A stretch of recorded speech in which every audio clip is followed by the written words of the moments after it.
আয় তরকারি রানলে শুধু আয় খাইতে মারি আত্মন হুয়াদ লাগে তো বাকি মানুষ খাইতে পারে না, এটা কি আর দোষ?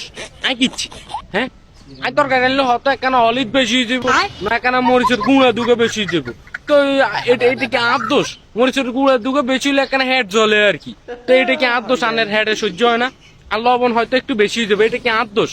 তরকারিটা আমি সুন্দর মতো রাঁধি, সুন্দর মতো হয়তো জোল কিনে একটু হুয়াই যায় আর কি, নইলে হয়তো আলু কিন সিদ্ধ ঠিক মতো না, এটা কি আর দোষ? তারপরেও তো রাঁধতে মারি হারি নে, কত কষ্ট করি তরকারি রাঁধে আলু কাটি, তারপর কিন্তু আলুর মধ্যে একটু চামড়া থাই যায়, আলুর চামড়া থাকলে কিন্তু ভিটামিন, আলুর দাম বেশি, সমস্যা নাই। আর হ্যাজ কাটলে হ্যাজের গোয়ার কিন্তু হ্যাজ চাইয়েন থাই যায়, তো হ্যাজ চাইয়েন থাকলে সমস্যা কি? হ্যাজের দাম বেশি না, আর তো সঞ্চয় করি, একটু সঞ্চয় করি রাঁধি, তো এটা কি আর দোষ? আপনারা রুমে কেউ খাইতে না রান্না, এটা কি আর দোষ? হয়তো ঠিক মতো রাঁধে, ঠিক মতো রাঁধি, ঠিক মতো বেকিন দিই, অনেকটার মধ্যে লবণ মরিচ অলিভ যদি বেশি হয়ে যায় এটা কি আর দোষ? তো আনের হেডে কাম পাইলে এটা কি আর দোষ? আর তো কিছু নাই, তো হুয়াদ করি খাই, আর তো হুয়াদ লাগে সেই স্বাদ, আইন আনলেই স্বাদ হয়, আপনারা খাইতে না রান্না।